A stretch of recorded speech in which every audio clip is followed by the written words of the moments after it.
Hello, this is Jason Rigby with the Albuquerque Business Podcast, and I have Garrett. I'm going to do this, a Hungarian name we got here. So is it Takach? Takach, yep. No, I nailed it. You got it. That's yeah, awesome. That's awesome. That's perfect. So I have a, would you call yourself, like, did they say they're ninja warriors? Ninja Warriors, yeah. Yeah. Because you were on the TV show that I watch, especially Right. late at night. Everybody, Yes. I think everybody watches Ninja Warrior. Yep, And American it's always Ninja Warrior. is it like in Vegas? Is like the main ones always in Vegas? Or? Yeah, so the main one, the finals, is always in Las Vegas. And then there's other qualifying rounds in other cities. Just Right. Kind of around the nation. And so it can go anywhere from, what cities did you compete in when So you were on? I was on season 9 and season 10. Season 9, I competed in Denver. Right. And season 10 was Dallas.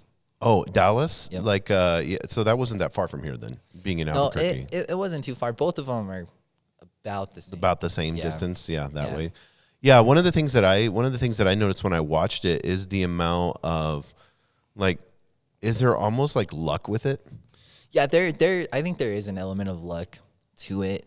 You know, there's just things like if the person that goes before you falls and gets something wet, and then it just depends on how well they're actually gonna clean it off. And you know, they do a pretty good job for the most part. But yeah, there's But things so like you that could slip, and then I've seen that. Yeah, Yeah, exactly. And You then could are slip they on have that something. wheel thing? Yeah. Or what's the one where you go, because we're going to get into business because you have a ninja gym and all that. We're sitting in it right now. If people are listening to this on the audio side, so you have to go to the video side and look at it. But what's the thing that they have to, like, start off to the very, and they have to kind of like, is it at the beginning or in the middle where they have to like jump and then kind of go straight up a wall? Yeah, so the warped wall, Yes. I think is what that Yes, one is. yeah. We've got. And sometimes a people couple can't in make here. it, yeah. And it is tough. And we've got a couple warped walls here, but yeah, that one is at the end of the city qualifying, Right. And it's kind of in the middle of the city finals. Oh, And okay. there's usually about a 14-foot warped wall in the Las Right. Vegas finals as well. So is it something like where it causes like fatigue? And so you can't make it up there? What, like, people will try like 2 or 3 times? If the course leading up to that point causes fatigue, it could be hard to be explosive enough to be able to get up to the top. Right, That right. obstacle itself probably isn't one that's going to take a whole lot out of you Right. and like really fatigue you, but it just requires so much power. It's a really explosive obstacle. So if you're fatigued getting up to that point, then it's Right. going to be hard to put in the explosive than it would. Oh, really right. take No, to get yeah, up no, there, that makes you know? sense. And so whenever you go to these events, it's and you were telling me this off the air, but it's interesting the amount of people that apply. Yeah. So you said how many? So when my first season 9, I heard that somewhere between 500,000 and 600,000 people applied.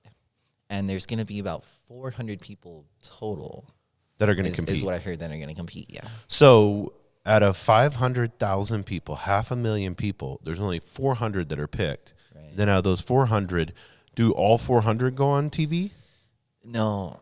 It out of those 400, there's probably going to be there's 100 people in each qualifying city. Right. And out of those 100 people, there's probably going to be 30, 35 or so that are going to get featured. That's crazy. Yeah. So, have you ever been featured? I've not been featured. But you've been- have you been on little TV? glimpses of Oh, me. okay, here and cool, there. yeah. I've not really been featured. Season 9, I fell on an obstacle called the bouncing spider, Right. and my whole thing with training and with competing, I'm on Ninja Warrior. I'm the hero of autism, and that goes all the way back to growing up. My younger brother with having been diagnosed with autism. Right, and the right. work that we do here for kids with autism, Right. and everything. But so my whole thing was, back home at the gym, we teach that practice, perseverance, and determination. You can overcome any challenge that you want to. So I want to come And back so again. you being so you're like the ninja for autism, Yes, and that was with your brother. yeah. That all started with my brother.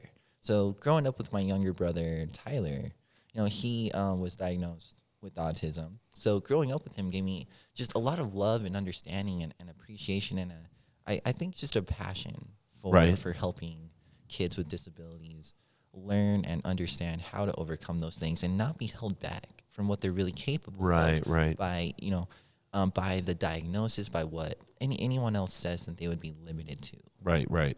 And do you transfer that here? Because you have a gym here in Albuquerque. Do you transfer that same thought process when you're training, because I know you have a kids programs and stuff like that. Right. Yeah, we do. So in the kids program, literal physical obstacles like we have here in the gym are a really good way of teaching kids how to overcome challenges in life. Right. Because we can say, your first time in, you may not get all the way up the warped wall. But that's all right, but you can practice perseverance and determination. You can conquer that obstacle. And then same thing, say a subject in school starts to get hard. Right. You're not going to give up on it. Right. Something, right? Exactly. Well, you couldn't get up the wall your first day in, but you're not going to give up on this either. Practice, perseverance, and determination. You can overcome this and conquer this, be grown into more of who you're really meant to be. I really like that, the practice, perseverance, because when you look at, like for me, whenever I look at entrepreneurship or business, and we'll kind of get into that a little bit with you, if that's fine. Sure. I know, you were 17? I was 17 when we were getting the idea, and my wife and I, she was my girlfriend at the time, she's my wife now. So we were getting the idea for this. Right. And we were just kind of realizing that, most people just haven't made fitness work for them before. Right. The way that it works with most people isn't where they start a fitness routine and they complete it and achieve the outcome that they want to achieve. Right. That's a really uncommon outcome. And it's attempted by a lot of people, but that's still a fairly uncommon outcome. So we really started looking at that. We were both personal trainers and going into the fitness industry. And you guys were 17 at the time? We were both 17. That's crazy. That's awesome. Because how old are you now? I'm 23. Oh, okay, yeah. So, because you look young, so I was like, I know, but I've seen, like, people that are, in really good shape, and they can be 35, and they look like they're 20, so. Right. Yeah, so 17, so you and your girlfriend at the time, personal Jessica. trainers, Yep. and then you guys go straight into, we're going to build a ninja park? Or? Yeah, so right out of high school. Right. Actually, we really just kind of launched into this endeavor. And when we were seniors in high school, she was studying. She was becoming certified as a personal trainer. I got certified. I started working as a personal trainer at a just a really kind of just conventional club-like gym here in town. And I had a passion for fitness, but that's where I was noticing that being in a gym is a chore for most people. It's really similar to like, well, it's Sunday afternoon, but I got to go get the oil changed. Or something. And it's like, I don't really want to, but I know that if I don't, then the car's going to break down. Right. And that's going to be a lot more expensive and a lot more of a headache than just going and getting this chore done. Exactly. Right. And we're saying, well, something as important as a person's health and quality of life shouldn't be chore-like. I think if it is chore-like, we're missing something and we're doing something wrong. And that's how the whole idea of taking what we're passionate about obstacle fitness, and making it into something that can be available for everyone to do. So it becomes fun instead of like sitting there saying, okay, I got to do these many squats, these many bench presses, and I got to go to the gym 5 days a week, get up at 4:30 in the morning. Yeah, because that approach really grinds against human nature.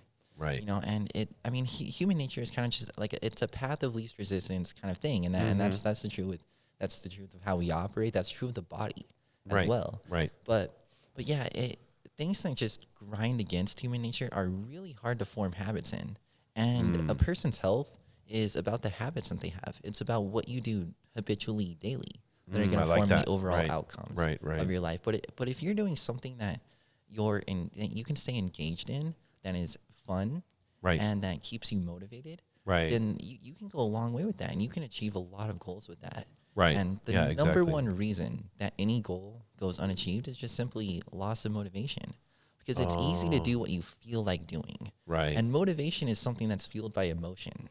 And emotions are going to come and go. Emotions are determined by what kind of day you had. Right. So if you get to the end of the day and you have your workout scheduled, but it was a rough day, maybe going to the gym and being social and smiling and talking to people and exercising and putting yourself through some strenuous activity, that's probably the last thing you feel like doing. Right. Yeah, exactly. Because you're not feeling a whole lot of motivation. You're not feeling the same kind of motivation you felt when you set that goal right? The first day that you set the goal, right? So consistency in the behavior gets lost, and the habit doesn't get formed, and the goal goes unachieved.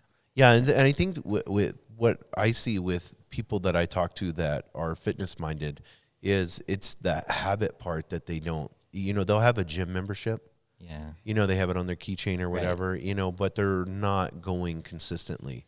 Right. Where even if you didn't, like for me, if I can get 30 minutes in every day, I know I'm good. You know what I mean? Yeah. I don't need to do the 2 hours, because if I do the 2 hours, I'm only going to go once or twice a week. And then, where my body should be. And basically what you're saying is have fun and get your body moving.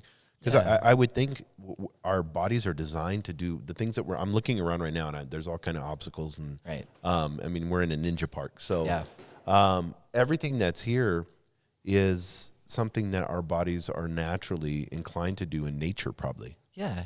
Yeah, absolutely. And, I'm a really big believer in that, somewhere along the line, fitness kind of got lost to just a chore. It got lost to things that are boring and dull and tedious and mundane. And yeah, it's like you're saying in nature, we're going to move functionally. Right. And it's not just going down the rows of machines. That's something that's very chore-like, and it's dull and it's boring and it's repetitive and tedious, and it's hard to form a habit in those things. And it all comes back to the habit, because the habits that we have are going to form the outcomes of our lives. Right. And the way that a habit gets formed is it's just simply behavior that's repeated.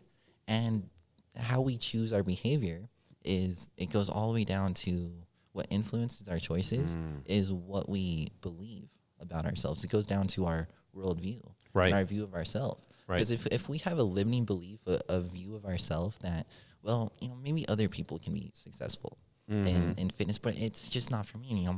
My family isn't fit. I'm not fit. That's just who I am. Right. I can never. Yeah, and I know a lot of times with entrepreneurs, especially, we sacrifice our health for work, know. Yeah. So, like building, you're here all the time. This is your business. So, you have the ability to be able to, work out whenever you want. But for a lot of entrepreneurs, what would you suggest? Like, they take the time, if somebody, let's say somebody's like, Ninja Warrior, that sounds kind of cool. How would I do, what does a Ninja Warrior workout look like? Or like here, what are you, if somebody comes in and they walk in the door here and they say, how can you help me? I'm an entrepreneur. I work a ton, but I want to make sure that I, am healthy.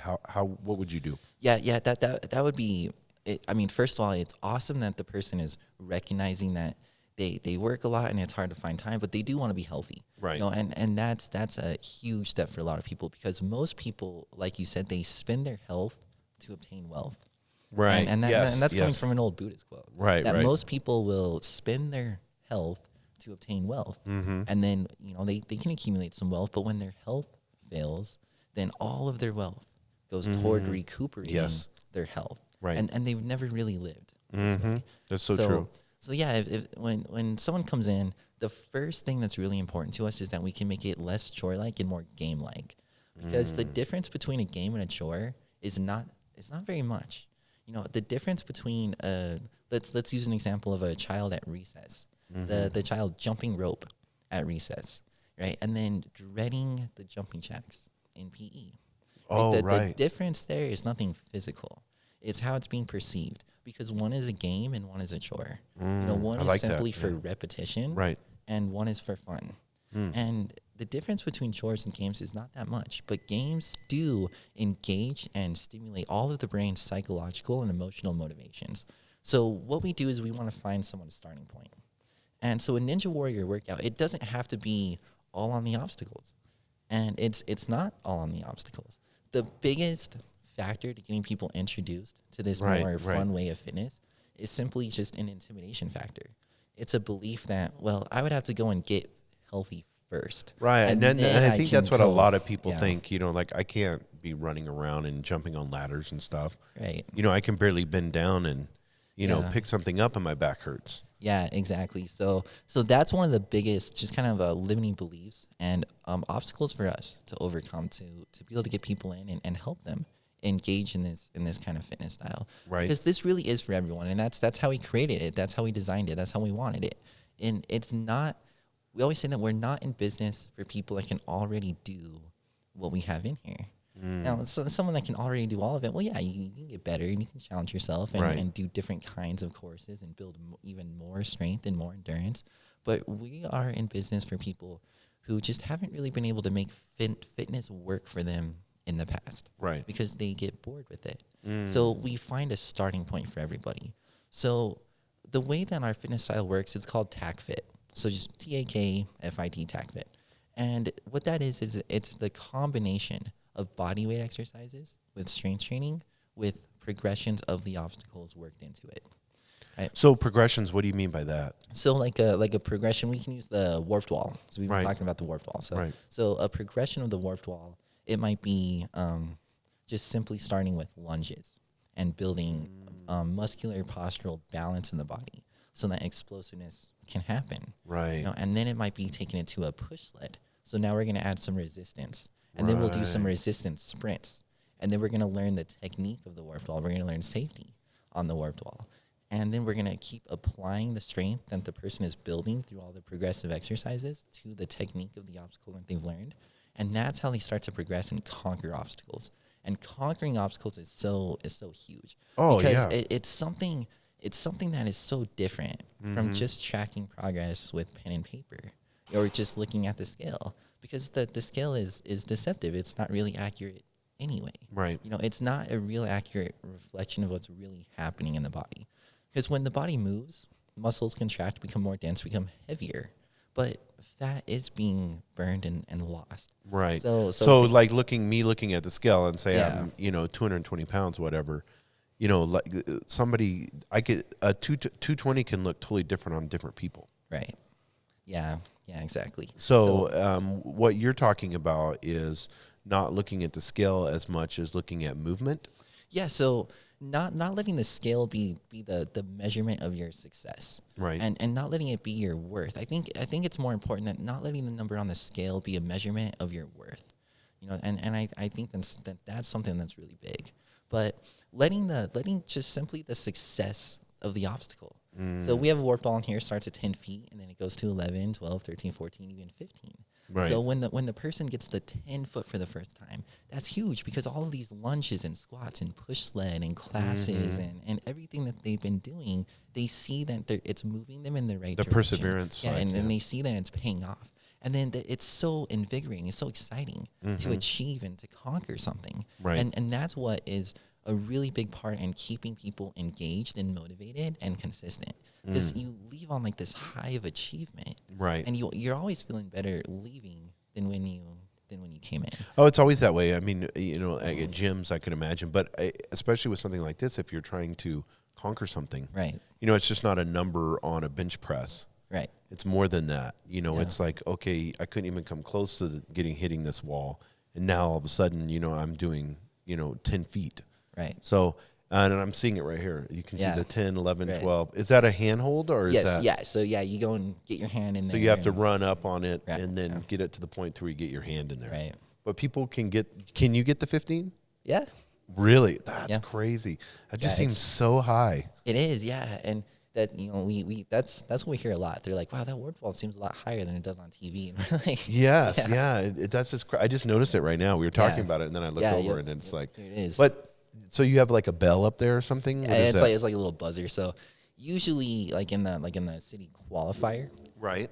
and after the warped wall, you go and you hit the buzzer, and that stops your time. That stops your run. Right, so right. it's just really satisfying to conquer something and then go and hit the buzzer, and then it's just kind of your way of saying, I did it. Yeah, we're gonna have to we'll take a picture of you over by there. Yeah. So sounds good. when we start putting, because we do like an email and stuff like that and send it out. Cool. So I want to make sure I get some pictures. Yeah. We're gonna take a break real quick. Cool. And then we'll come back, and we're gonna have a couple sponsors and stuff like that. And then I want to get into the gym, and then I want to get into you have 2 books. Right. So I want people to know about that because you can go on Amazon and they can get them. So we'll be right. right back. And we're back with the Albuquerque Business Podcast. We have Garrett, and we're going to do your last name again. You can say it this time. Okay. Takach. Yeah, Takach. So it sounds like I think because I just drove right over here, you have like a tactical place next to you. Yeah, so it's kind of like sounds like really, and it's Hungarian. You said right? It is. So from your family. Yep. Well, we got into a little bit about why it's so important to understand when you're working out that it's not a grind, right? And how you can make it not a grind. Right. One of the things that you talk about is I know in February you have a class that's coming out. And because I read on your website, I was reading about it, but what is that class specifically? So that one is our 4-week transformation program. Right. And what's really cool about that one is that it is, well, first of all, it's totally free and anyone can come in and just sign up for that, be a part of that. We want to just be able to help introduce people to this style of fitness. And the transformation, it's about an inside out kind of transformation. It's different in the sense that we're not just trying to push you really hard over the 4 weeks. It is going to be a challenge. It is going to be work. You are going to have to push yourself, but more so it's a kickstart into the next few months and coming months and even years. And it's about that inside out transformation of learning how to set goals and achieve goals, because achieving goals really is a skill. And it's a skill that, myself personally, I was never really taught. I think a lot of people just aren't taught that particular skill of setting a goal and achieving a goal and what that really takes. So it's as much mental as it is physical. But if we can really tap in and do a lot of good work on the mental side of things, then that is what's going to create the physical success. So you're saying mental first, and then and getting into like maybe like a routine where you're coming here and doing and you're seeing the transformation happening. Yeah, exactly. And is it how many weeks is it? It's 4 weeks. Okay. Yeah, 4 weeks. And the way that we do it is we have 4 personal development seminars that take place during that. And we talk about goal setting. We talk about how to achieve goals. We talk about how to stop grinding against human nature and start leveraging human nature with the way that fitness is perceived and the way that we do things. We introduce people into group classes. We get them with a personal trainer for a couple sessions. And it's a really full, just all-inclusive kind of package that comes with this transformation program. That's super cool. And that to me, something like that would seem, and it's crazy that you're offering it for free though.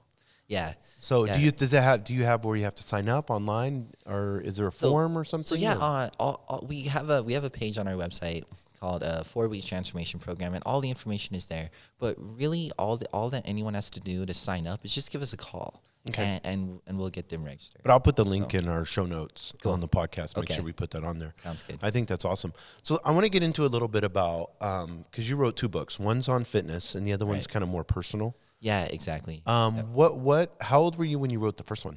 So when I wrote the first one when I was 20. 20? Okay.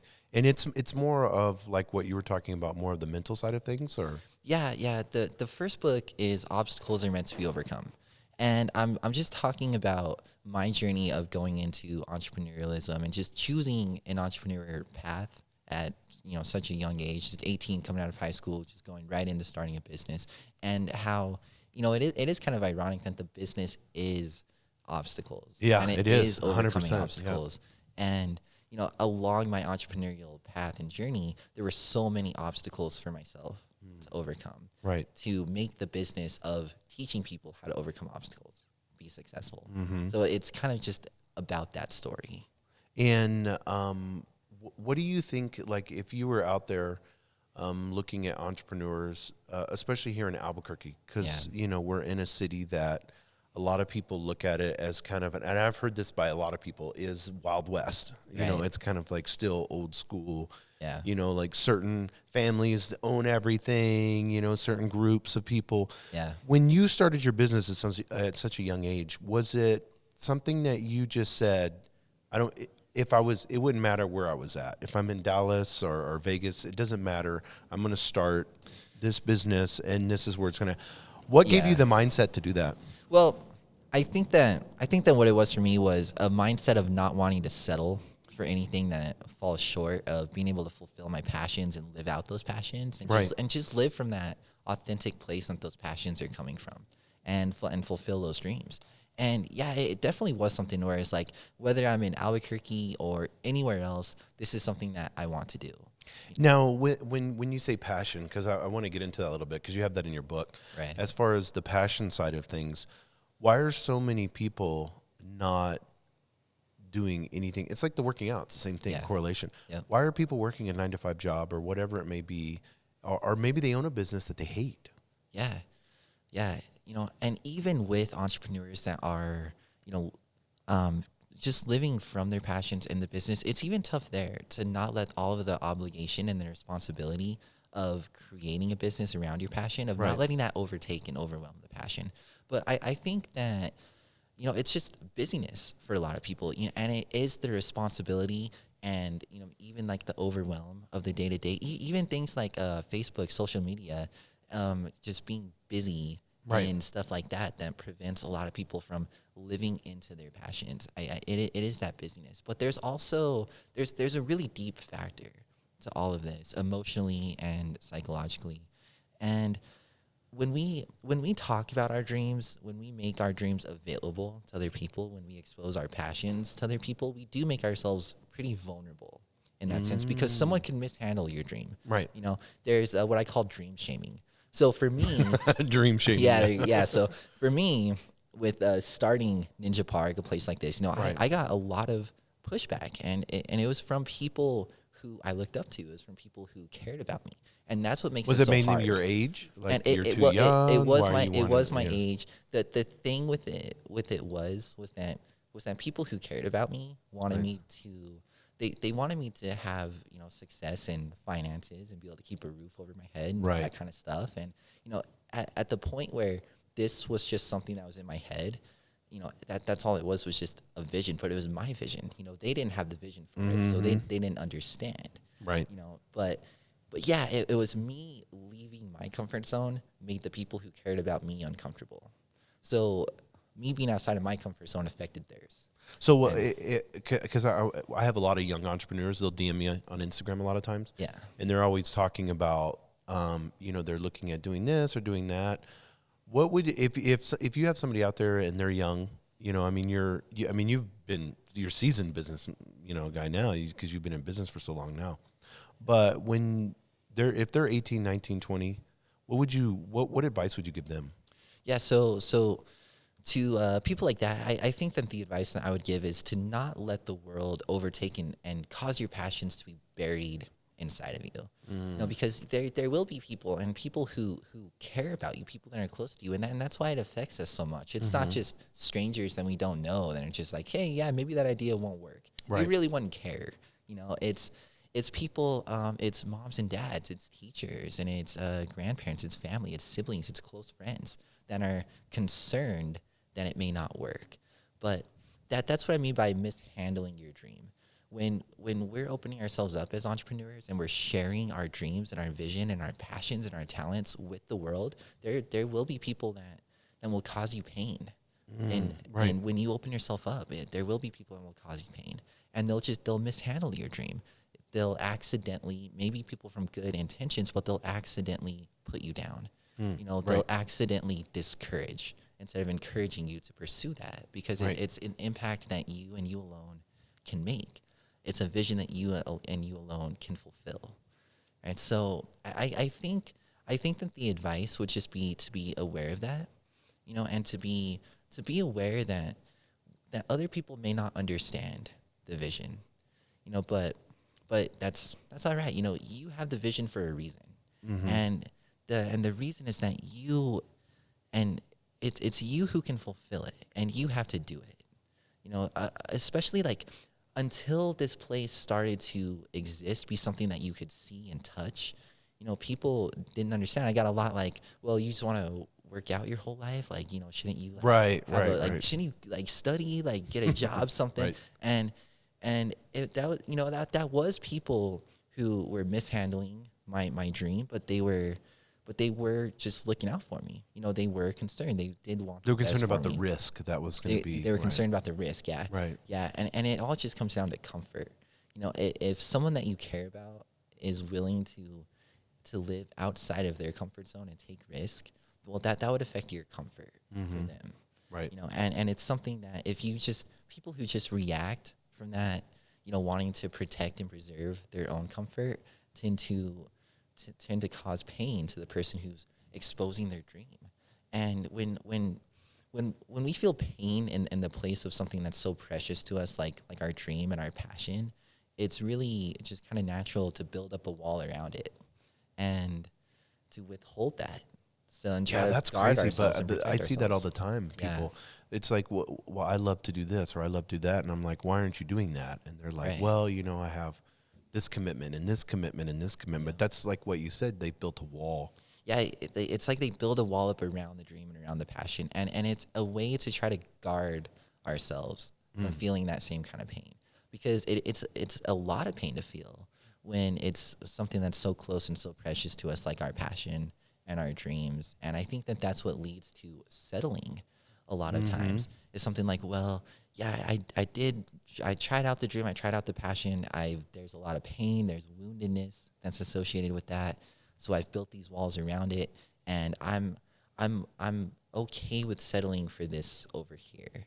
And whether that's a 9 to 5 kind of thing, or just simply giving up on the dream, or whatever that is, but it is settling, Right. To not pursue and to not go after your dreams. And so when we, you look at somebody that may be 20, 21 years old and they have this passion, and they're like, oh, okay, cool.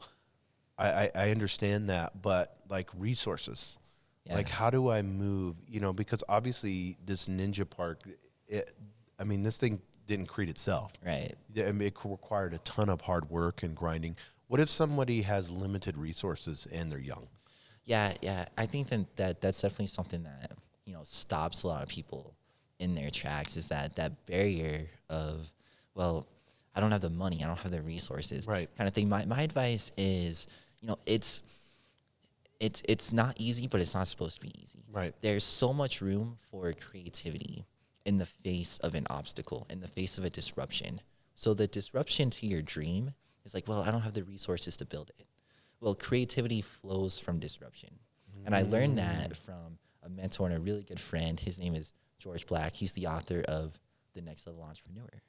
And I write about this with him at livetrulyfree.com, on our blogs, on the podcast that he goes on and everything. But yeah, creativity flows from disruption. Disruption, it allows for creativity. Something that is disrupting something is allowing creativity to happen, because it forces you to be outside of the box. Right. If within the box is where you normally operate, and that's where, inside of the box is like, yeah, well, I would have resources for this, or I would have money for this. Well, you don't. So it forces you to be outside of the box in that sense. It's removing the reference points. And where there are no reference points, there's absolute freedom to create. It would be like an artist trying to create a masterpiece from a canvas that's half painted. Right. It's like, well, what the disruption did is it just washed it white. And now you have ultimate freedom to create from that. And there is ways to overcome lack of resources. There's ways to overcome lack of money. So don't let it stop you. With all, I didn't have money to build any of this stuff. Right.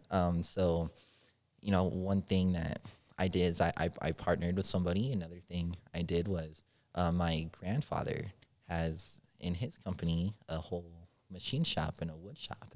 So, I talked with him about helping me get started as an entrepreneur. We worked out how I would return, what I borrowed and everything. But yeah, there's always a way to overcome the obstacle. The obstacle itself, it's not there to stop you. Right. It's there to strengthen you, to grow you into more of the person that you're meant to become, into more of the person who can exist at your next level of life. I like that. Yep. That's Otherwise, good. you would just remain stagnant. Right.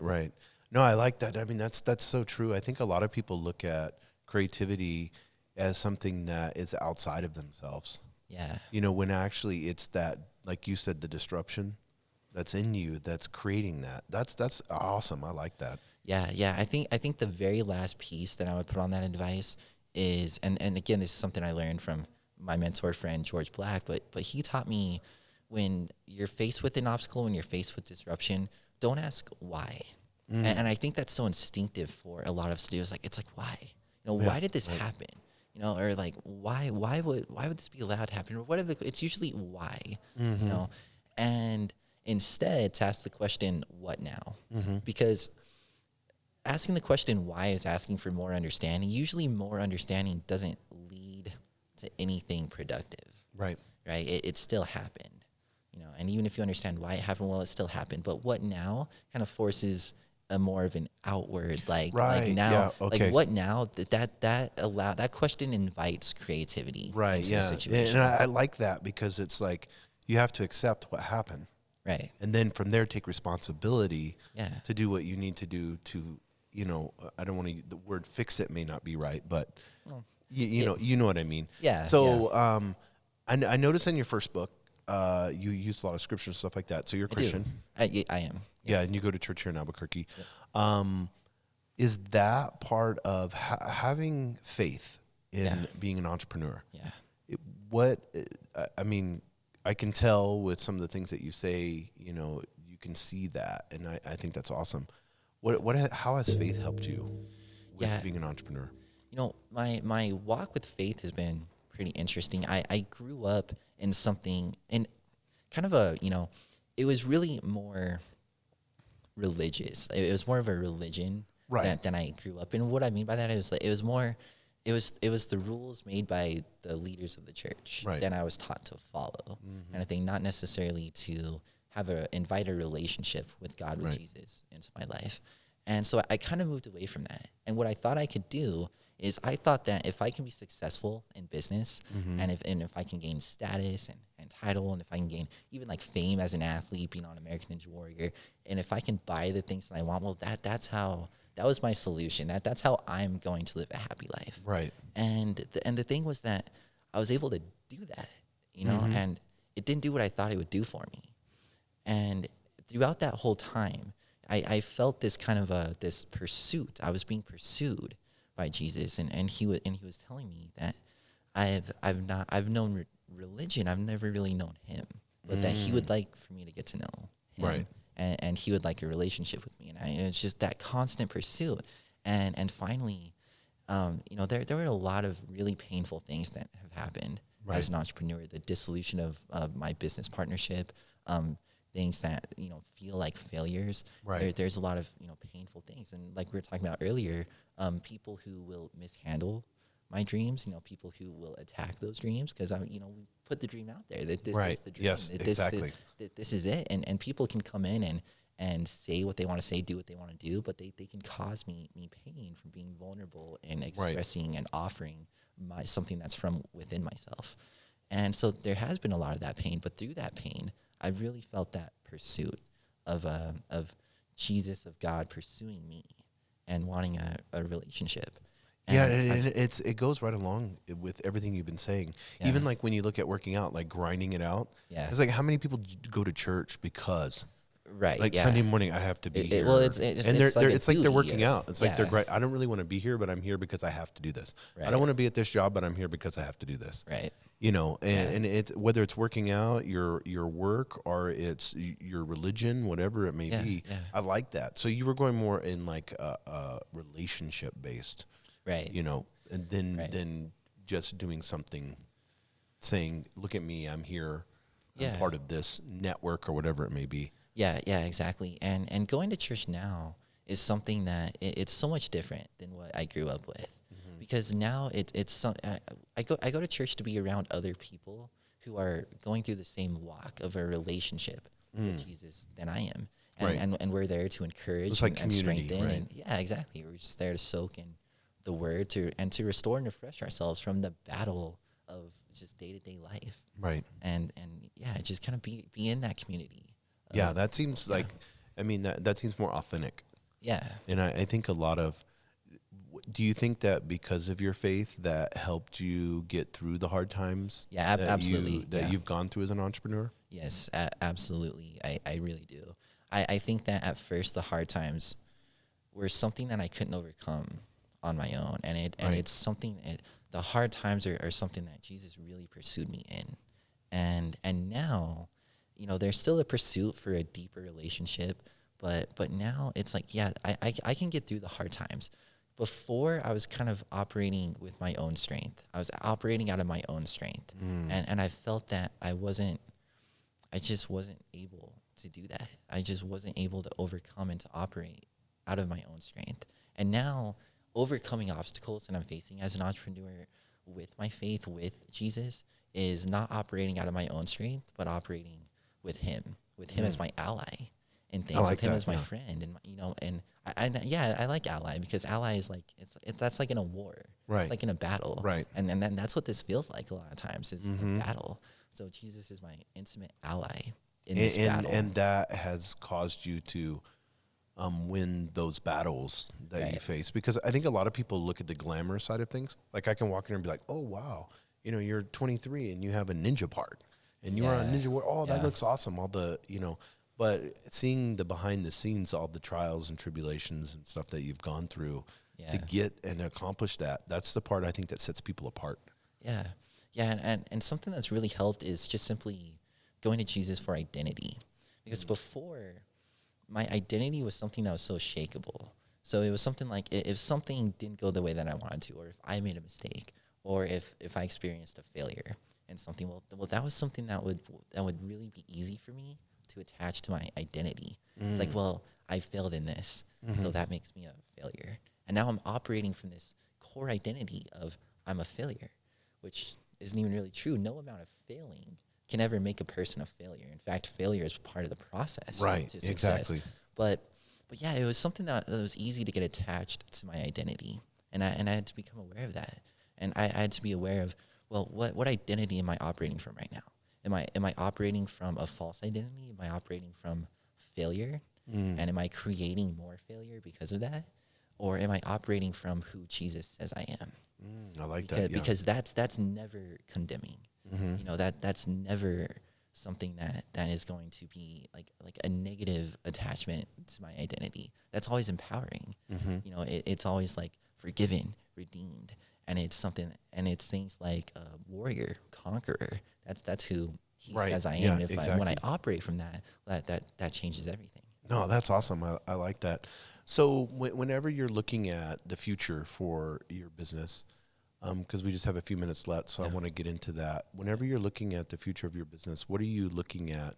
What's the outcome? What is the vision that you have for the next 20 years? I know you want to go on Ninja Warrior again.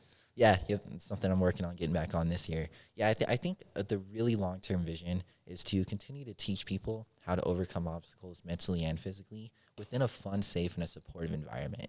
Really, we want to revolutionize fitness. We want to kind of put a halt to this norm of fitness being something that just doesn't work for people. Fitness being something that's a chore. We want to stop that and change it to where fitness is fun, and it's something you look forward to doing it. It's something that it's much easier to form habits in, because like we talked about, those habits are going to make up the outcome of our lives.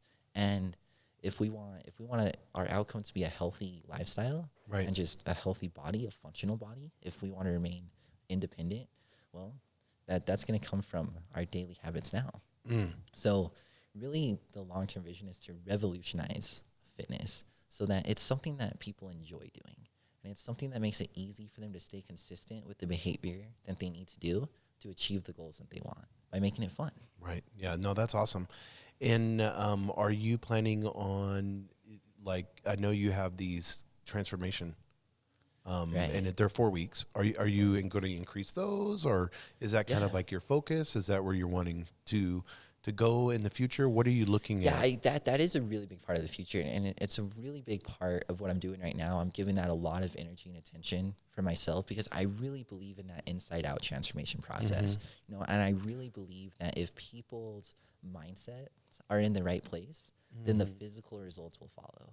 So this is totally different than any type of gym that you would go to, because most physical trainers and stuff like that are not going to focus. I mean, they may mention the mental.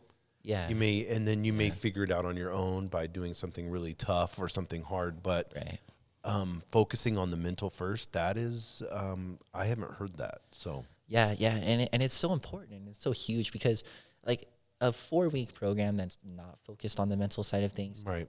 They can push you really hard for 4 weeks. You might get some results, but if you didn't do anything to change your habits by going to and changing behavior, changing choices, and doing that by changing what's really going on in your head and uprooting limiting beliefs and replacing those with positive and true beliefs that serve a productive purpose in your growth into your greater potential. Well, if you haven't done that, then you're going to fall right back into the same way of doing things that led to the outcomes that you were unsatisfied with in the first place. And that's usually what happens. That's usually what happens. Like right now, we're experiencing the little boom of gyms because it's January. Yeah. And how long does that last? 20 days? I said, well, everybody should be falling off right now. Yeah, exactly. It doesn't usually make it to February. Yeah, and so your next class is in February, and they can go on your website. Yep, so February 20th is going to be the start date of the next one. And yeah, then go on the website and check out. And what's your website? There. So ninjaparkabq.com. Oh, okay, cool, perfect. And they can go on there, and then they can sign up or call. You said just call. Yeah, just give us a call. And it's really cool. One of the things we were talking about is if, like, moms, they can bring their kids here and stuff like that. So that's really cool, having that ability to be able to do something like that. But I think if you're an entrepreneur and you want to look at something where you want to transform and maybe you want to take that next level on the mental side of things, that would be... You can train with a Ninja Warrior. That's Well, that's what we do. That's what Ninja Warriors do, is overcome and conquer obstacles. Right. That's awesome. Right? And that's any obstacle. And that's such a big part of that 4-week program is learning how to achieve goals, but it's also taking on the mindset of a warrior. Because the mindset of a warrior is, I'm thankful for the challenges. I'm not just thankful for all the things that seem to be going right in my life. I'm thankful for the challenge because I know that that's making me into a stronger person. Right. It's like a workout, the concept of growth, right? If you want to grow or if you want to achieve a different level of success, well, you got to go to the gym and put your body under stress and tension. Right. Well, that's how we grow in all other aspects as well. And emotional, spiritual, relational, grow in our career, whatever it is. We're grown through the stress and the tension. Yeah, and I think as a business owner, that's what you're used to. Right. That stress and tension. So to be able to come to the gym and then have you take the mental aspect of it, I think that would be something that and then to make it fun. Yeah. I mean, how often do we really have fun? Yeah. You know what I mean? I mean, most adults, fun is like we lose that. Yeah, exactly. And I mean, we think back to our childhood, like it was so easy to dream. It was easy to imagine ourselves as an astronaut or on an adventure like Indiana Jones or singing, dancing in front of thousands. But it was easy to dream that, to imagine that. And that kind of gets buried under disappointments, under failures, under obligations and responsibilities. That stuff just starts to get buried. But that's the stuff that brings joy into our lives. Yes. We experience joy and freedom by living from our passions. I like that. So, that's good. And do you have to be in shape to do this program, or? No, absolutely not. So this program is about learning how to get in shape. And it's definitely not about starting with being in shape. Because I think a lot of people would look at this. This is, because you're looking at ladders. Right, yeah. And then we're looking at something 15 feet high and all that stuff. So they think like, oh, wow, you're in great shape. But, I'm not even close to the level of, being able to do. So anybody could come. Yeah, absolutely. Yeah, because what they're looking at here in the gym are the final results of things. It would be like looking at a person and be like, well, I can't go to the same gym as them because they look like they're more in shape than I am. And and that would just or be a business that's 20 years out that's making and like 20 million. comparing yourself to them, be like, I guess I'm a failure because I'm not doing what this 20-year-old business is doing. Right, exactly. And that's just a limiting belief. So we're not in business for the people that can already do this stuff. Right. We're in business to help people progress through different fitness levels and find something that works for them. Find a community that they can be a part of. That's something that we just really pride ourselves on, is our fun, safe, our supportive community. It really is a one-of-a-kind community that we can plug people into through the transformation program and find their starting point and start progressing and start having fun, start forming healthy habits that are going to pay off in the long run. That's awesome. Well, perfect. Well, thanks for being on the Albuquerque Business Podcast. Thank you, Jason. I really appreciate it. Yeah, and we will put in the show notes, we'll put all the Transformation Week, and then we'll put your website and all that. Oh, cool. And social media, and then we're going to get some pictures because I want to get a picture of her by the, all right. What do they call that? The Warped Wall. The Warped right? Wall? Yeah. I always think of the Warped Tour for vans or whatever. Yeah, right. It's funny. Well, thanks. Appreciate it, Garrett. Yeah, thank you, Jason.